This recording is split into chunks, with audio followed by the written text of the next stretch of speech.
Oke, hai Temoza, balik lagi dan akhirnya hasil PO dari Poco Indonesia, Poco F6 atau Poco F6 akhirnya sampai juga di rumah dengan beragam drama. Jadi smartphone flagship killer paling panas tahun 2024 ini sebenarnya sangat menarik banget karena kemarin di Tokopedia atau di Shopee diskonnya lumayan. Ini saya dapat di Tokopedia diskonnya nyaris 300.000, 4,6 jutaan aja udah dapat spek monster kayak gini. Harga retailnya udah resmi, murah, terus dapat diskon lagi dari Tokopedia. Ini sih gokil banget. Tadinya sebenarnya saya punya Poco X6 Pro ya, ini juga gokil sih. Cuma emang ini racun banget nih si Poco F6 ini. Langsung aja ya, ini varian yang 8 plus 256 GB. Kita akan unboxing tipis-tipis aja, langsung kita impression gamingnya kayak gimana, terus kameranya juga kayak gimana. So stay tune terus sambil kita buka si F6 nya ini. Jadi untuk pengalaman bukanya kurang lebih ya sama aja kayak Poco-Poco pada umumnya, langsung disambut Poconya beraksi dan stiker-stikernya. Apakah nanti ini jadi calon matot juga? Kayaknya sih enggak, karena makin kesini-sini udah makin bagus ya harusnya ya. Oke, kompartemennya isinya tidak lain dan tidak bukan manual book dan kartu garansi. Oh ya, Poco itu garansinya 15 bulan, bukan 12 bulan. Jadi nggak usah khawatir kalau kenapa-kenapa. Pastiin kalian belinya resmi aja. Ini soft case-nya, nanti kita cobain. SIM ejector. Lanjut HP-nya. Wih, kita ambil yang warna ini. Wih, cakep ya. Titanium. Warnanya titanium, agak-agak silver ke gold gitu. Ini keren sih. Nanti kita rapiin. Kotak terakhir isinya adalah chargernya juga goks banget. Charger 90 watt saudara-saudara, naik drastis dari F5 yang 67 watt, 90 watt sekarang. Ininya sudah pasti USB-A to USB-C. Jadi ya masih standar aja. Kotaknya kita rapiin dulu. Oke, sekarang kita bahas Poco F6-nya dulu. Untuk bodinya, ini kalau dari saya pegang termasuk enteng ya, dengan bobot ini 180 gram, kira-kira 180 gram. Jadi kalau sama Poco X6 Pro sebenarnya sedikit lebih tebal X6 Pro ya. Ini 200 lebih, 208 atau 210 gitu. Ini terasa kok lebih berat Poco X6 Pro dibanding Poco F6. Cuma ini kan lagi sering dimending-mendingin sama Realme GT6 ya. Memang kualitasnya agak tanda kutip ya, sedikit tipis ya backdoornya. Ini terasa kok kalau dipukul-pukul gini. Kalau sama X6 Pro yang kuning jelas beda. X6 kuning kan bahannya apa ya, semi vegan leather gitu ya. Di sini lebih kokoh sih. Kalau untuk bezelnya mungkin sama karena sama-sama plastik. Tapi kalau dari back cover khusus yang Poco X6 warna kuning ini lebih solid ya daripada Poco F5. Oke, langsung aja ya. Untuk penampakannya kayak gini, jelas dia nggak punya jack audio, dual stereo speaker, sudah IP64. Terus untuk speknya, nih teman-teman bisa lihat sebelah sini. Yang menarik adalah Qualcomm Snapdragon 8S Gen 3 4 nanometer 5G. Terus GPU-nya dia udah pakai Adreno seri yang 735. Memorinya ada 8 plus 256 dan 12 GB beserta harganya itu 4,9 retail resmi dan 5,5 juta yang varian 512 GB. RAM-nya LPDDR5X dan UFS storage-nya udah seri 4.0. Ya, jadi ini keren banget untuk posisi speknya sih, ini ngeri banget. Snapdragon 8S Gen 3 termurah di Indonesia, ngalahin Realme GT6. Jadi untuk tampilan bodinya kayak gini, ini keren sih. Saya suka sih, jujur aja. Kemarin F5 nggak ambil, sengaja nungguin F6, kayaknya lebih oke ya speknya. Untuk bagian layarnya kita nyalain dulu aja sekalian saya setup ya. Oke, jadi ini dia penampakan home screen dari Poco F6. Ini udah saya install aplikasi, udah saya copy data dari smartphone sebelumnya karena niatnya emang pengen jadiin Poco F6 ini sebagai daily driver. Karena kapan lagi ya, harga 4 jutaan tapi speknya tuh dapat enak banget, dia dapat spek yang tinggi banget, makanya disebut flagship killer. Ya setuju-setuju aja kalau ngomongnya performa. Oke, ini dia tampilan layarnya. Dia pakai layar AMOLED 120 Hz dengan resolusi 1.5K ya. Ini layarnya tajam banget nih, saya deketin, teman-teman bisa lihat ini layarnya asli, ini layarnya tajam banget, jauh lebih tajam dari layar Full HD Plus yang biasa. Udah pakai Corning Gorilla Glass Victus, touch sampling rate-nya itu 240 Hz dan bisa di-up sampai 1000 Hz kalau masuk di mode game turbo ketika memainkan game, jadi lebih responsif lagi. Di paket pembeliannya udah dapat screen guard, jadi nggak perlu dimodalin lagi. So far untuk layarnya ini no comment lah, ini layarnya ajib banget sih. Layar dari Poco ini levelnya udah top banget sih. Terus saya tadi cobain ada satu fitur yang sempat lihat di video teasernya Poco F6 dan kayaknya tertarik untuk coba ya. Teman-teman bisa cari di sini Active Visual Perception. Ini seperti mode air gesture memanfaatkan kamera depan. Jadi ada AI-nya juga. Jadi kita bisa pakai air gesture kayak gini, misalkan lagi nonton YouTube gitu, males dipegang. Ini kita bisa kayak gini, nah muncul ya. Nah, di sini kita cobain untuk menunya, apakah dia bisa. Nah, kayak gitu. Jadi kita bisa melakukan scrolling secara air visual memanfaatkan kamera depan. Ini nggak tahu gimmick atau enggak, tapi yang jelas ini sih kepake ya. Ini kepake. Jadi bener-bener emang bisa kepake untuk swipe up, swipe down. Salah satu fitur AI yang ada di Poco F6. Oke, kita lihat OS-nya dulu. Untuk operating systemnya, Poco ini pakai Xiaomi HyperOS versi pertama. Xiaomi HyperOS versi 1.0. Belum ada update sama sekali, jadi beberapa performa atau hasil kamera yang bakal saya tampilin mungkin bukan jadi optimalisasi terbaik dari Poco F6 karena belum ada update software lanjutan. Tapi ya bisa jadi gambaran kalau smartphone ini menurut saya worth it banget, apalagi yang varian 8256. Kalau harganya uang kalian nggak sampai 5 juta lebih, ya udah ambil 8256, itu masih cukup oke banget kok. Belum ada kendala ya, sampai ya sekitar seminggu ini saya bikin video unboxingnya. Terus untuk Antutu, skor Antutunya gimana bang? Antutunya ada dua mode. Mode pertama saya pakai mode reguler di 1,4 jutaan. Terus ada mode ultimate atau mode performance di 1.500.000-an. Jadi angka segini nggak sampai 5 juta dapat skor Antutu 1,5 juta, itu hal yang asik banget sih. Nanti kita coba game ya, kita coba tes gaming di sini, panasnya bakalan kayak gimana.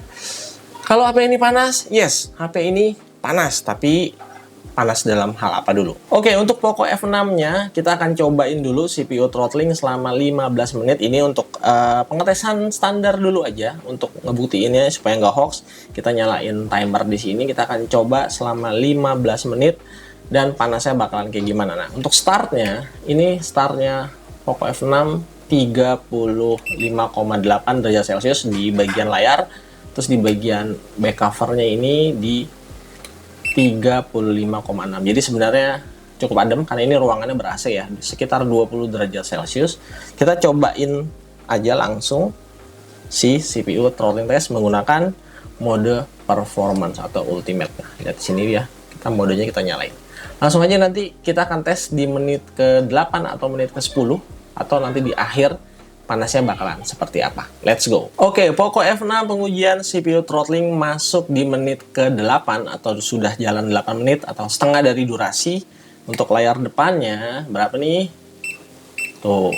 Untuk layar depannya udah tembus 45 derajat Celcius. Alarmnya udah bunyi ya, tuh. 45 derajat Celcius. Untuk back covernya, nah, back covernya ini udah nyentuh angka 45,9 atau 46 derajat Celcius. Jadi di menit ke-8 dia sudah tembus di angka 46 derajat Celcius. Kita lanjutin sampai di akhir. Oke, Poco F6 memasuki detik-detik berakhirnya pengujian CPU throttling ya. Dia masuk ke menit 14, bentar lagi genap 15 menit. Ini untuk layar depannya udah tembus di 47 derajat Celcius. Untuk di back covernya, untuk di back covernya ini 48, 47, 48 ya, angkanya segitu ya, hampir 48 derajat Celcius. Jadi ya, so ini dia Poco F6 apa adanya kayak gitu. Jadi saran saya sih untuk di pengujian benchmark memang masih agak tricky ya, karena ini ya panas, ini bukan cuma hangat, 47, 48 itu udah termasuk hangat. Jadi saran saya ya kalau mau main game agak barbar ya pakai fan cooler lah, jangan dipaksain ya, nggak nanti kalau mati total disalahin gitu ya. Jadi tapi untuk performanya tuh stabilitasnya tuh bagus ya, 90%. Jadi faktor panas ini ya banyak faktor, karena back covernya dari plastik, belum dapat update software, belum ada optimalisasi, jadi ya panas itu hal yang wajar. Jangan lupa kalau si X6 Pro dulu kayak gitu, nah setelah diupdate tuh dia sekarang agak mendingan, agak diatur throttling dari vendornya tapi lebih nyaman, performanya nggak turun drastis tapi suhunya bisa ditekan. Kayaknya Poco F6 bakalan ke arah sana, so tungguin aja video lanjutannya untuk update software berikutnya. Nanti kita bahas ulang di video reviewnya. Oke, sekarang kita cobain Genshin Impact ya di setting highest 60 fps, mode ultimate kita nyalain, masih di ruangan ber-AC sekitar 20 derajat Celcius, dan ini gameplaynya udah saya rekam ya, ini udah masuk di menit ke-15. Panasnya bakalan kayak gimana? Ya, kita tes aja langsung. Untuk panasnya di area layar depan ya di 42,3 derajat Celcius. Layarnya di 42,3 derajat Celcius. Sementara untuk di back covernya berapa? Oke. Ini di back covernya ini masih 41, 42. Kita naik dikit, kita cari titik terpanasnya. Dia di 42, 43, sekitar segitu ya. Alarmnya memang bunyi, tapi nggak yang ekstrim banget, masih di 42,2 derajat Celcius. Jadi harusnya kalau panas segini sih masih cukup nyaman di tangan ya. Walaupun ya mungkin kalau lama banget, apalagi kalau main di luar, ini kan pakai AC, saran saya sih ya udah pakai fan cooler aja. Gameplaynya kayak gimana? Langsung aja saya kasih gambaran sedikit. Ini kita di Sumeru. Kalau yang dari saya rasain, nanti saya tampilin hasil FPS game recordnya. Emang dia nggak yang apa 60% stabil gitu ya, ini masih ada sedikit frame drop dikit, terus masih ada, kalau sampai lagging sih nggak ya, tapi ada frame drop sedikit aja, tapi nggak sampai ganggu. Animasinya kan kita bikin rata kanan, jadi memang udah oke banget sih. Untuk frame rate-nya, average frame rate teman-teman bisa lihat di sini mungkin di 53-55 harusnya masih oke sih, dengan panas yang masih di bawah 45 derajat Celcius, masih 42-43. Itu sih belum panas ya kalau menurut saya, masih lumrah lah dengan smartphone di spek segini gitu. Jadi untuk kesimpulan saat ini, karena Poco F6 belum dapat update software sama sekali, mungkin belum optimal, jadinya belum optimal. Terus kalau di benchmark tadi ambil contoh CPU throttling ya, dia tembus sampai 47 sampai 48 derajat Celcius. Tapi kalau di Genshin Impact setting rata kanan ternyata masih di bawah 45 derajat Celcius. Jadi buat game aja sih ini masih oke, apalagi kalau teman-teman tambahin fan cooler. Selama 18 menit main ya suhunya masih 42-43, jadi masih oke.